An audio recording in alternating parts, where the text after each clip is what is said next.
महमूद गजनवी का दौर था तो एक आदमी महमूद गजनवी के पास ना अपना केस लेके आया, मुद्दई बन के आया। उसने कहा बादशाह मेरा केस बड़ा निराला है। बादशाह सलामत ने कहा वो किस तरह? कहने लगा ये मेरे पास एक थैली है, मैं ना सफर पे जाने लगा तो ये थैली पूरी हीरों की भरी हुई। फलां इलाके के जो काजी साहब है ना, मैं जाती दफा मैं कहीं सफर पे जा रहा था तो मैं उनके पास छोड़ गया कि रास्ता लंबा है, कहीं कोई मुझसे छीन ना ले, हीरों की भरी हुई थी। कुछ दिनों के बाद मैं वापस आया हूँ, काजी साहब ने मुझे थैली वापस की है तो इसमें हीरों की बजाय खोटे सिक्के निकले। अब मैंने काजी साहब से कहा है तो काजी साहब तो मेरे गिरेबान तक आते हैं, वो कहते हैं बता कहीं से फटी है, खुली है? वो जिस तरह टांके लगा के तूने सी थी उसी तरह लगे हुए हैं कि नहीं? तो हुजूर लगे भी बिल्कुल उसी तरह है, ना फटी है ना खुली है। अब मैं लुट गया हूं, मेरी कुल उम्र की कमाई जाया हो गई, खोटे सिक्के कहां और हीरे कहां?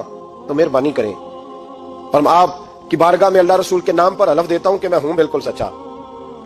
महमूद गजनवी कहने लगे तू जा, थैली छोड़ जा, और जब मैं तुझे बुलाऊंगा फिर दोबारा आना। शख्स चला गया। महमूद गजनवी उठे, दरबार बर्खास्त किया, लोगों से कहने लगे चले जाओ, मैं 3 दिन के लिए सैर करने जा रहा हूं, 3 दिन के बाद लौटूंगा। अकेले जब रह गए ना महमूद दरबार में, तो महबूब ने छुरी मंगाई। वो जिस तख्त पे बैठते थे वहां गद्दा बिछा हुआ था, ये गद्दा पड़ा ना, गद्दा बिछा हुआ, तो महमूद ने छुरी के साथ उसको फाड़ डाला और छुरी जेब में रखी निकल गए। कहने लगे मेरे बाद कोई मेरे दरबार वाले इहाते में दाखिल ना हो। महमूद चले गए। अब वो सफाई करने वाला जब आया ना, उसने आके देखा तो गद्दा तो फटा हुआ है।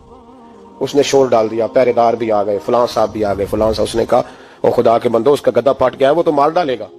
उसने कहा था सिवाय सफाई और निगरानी वाले के दूसरा आए कोई ना, और यहाँ आया भी कोई नहीं, पहले दिन ही फटा हुआ है तो लटका देगा सबको, क्या करें?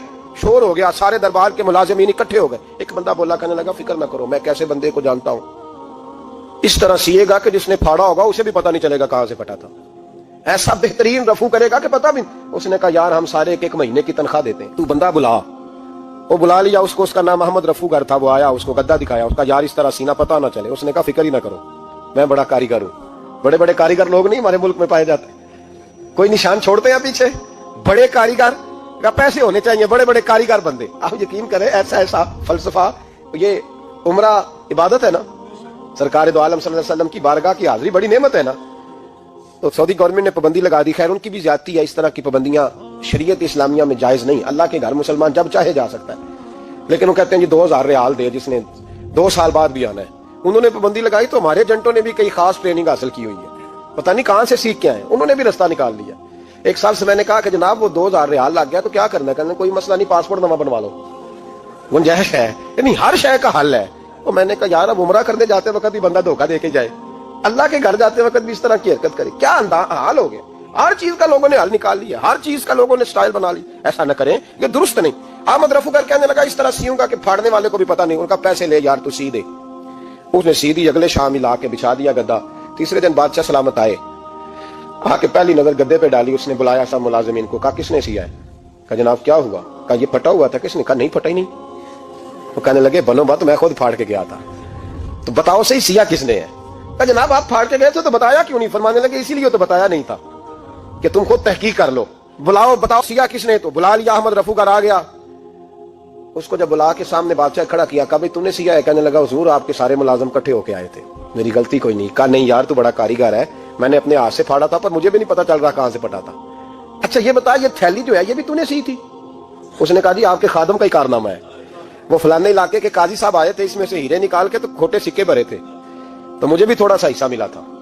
महमूद ने सारे गवाह भी इकट्ठे कर लिए, सबूत भी इकट्ठे कर लिए। फिर काजी को बुलाया, पहले सारे सबूत और गवाह केस हल कर लिया। फिर हमारे यहाँ ये हाल होता है कि मुदई 2-3 हफ्ते के बाद खुद ही हाथ बांध जाता है, कहना तुसी मेरी जान छड्डो, मुजरिम फड़ो पावे ना पड़ो। वो कहता है मुझे माफी दो, मैं रहा। जुल्म है ना, जुल्म ज्यादती है कि जो बेचारा इतने सवाल मुजरिम से नहीं होते जितने मुदई से होते। अब यकीन कर इतने सवालात होते, बेचारा हाफ जाता है। ये तरीका दुरुस्त तो नहीं है कि लुट गया और दूसरा तरह तरह के सवालों के जवाब देता फिर बेचारा। सारे सबूत इकट्ठे करके काजी साहब को बुलाया, तन्हाई में ले जाके। महमूद गजनवी ने कहा काजी साहब आपसे गलती हो गई, गरीब आदमी था, वो लुट गया है, उसने तो बड़ी मुश्किल से कुछ हीरे जमा किए थे और उसकी कुल कायनात थी, तो आप उसका माल उसे दे दें, बात खत्म। काजी साहब कहने लगे आप मुझ पर इल्जाम लगा रहे हैं, सवाल ही नहीं पैदा होता।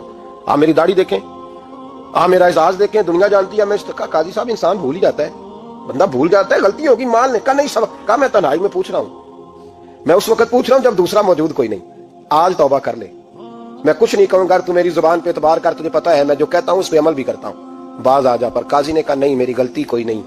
महमूद ने फिर भरे दरबार में बुला लिया, मजमा आम में। मोहलत के दिनों में जो तौबा कर ले वो बच जाते हैं। لیکن لوگ رسوائیوں کے دنوں میں پھر واپس لوٹتے ہیں اگلا گھر دیکھ کے، پھر حالات اور طرح کے ہو چکے ہوتے ہیں۔ جب بڑے دربار میں قاضی کو بلایا، بھائی تو مانتا ہے کہ نہیں؟ اس نے کہا نہیں۔ تو کہا بلاؤ احمد رفوگر کو۔ جب احمد رفوگر آیا تو بوڑھے قاضی کی ٹانگیں کانپنے لگی، جملے ٹوٹنے لگے، لفظ زمین پر گرنے لگے، بات صحیح نہیں ہوتی، زبان لڑکھڑانے لگی۔ محمود کہنے لگے قاضی میں نے تجھے کہا تھا وہاں مان جا بات، اب بڑے دربار میں بول۔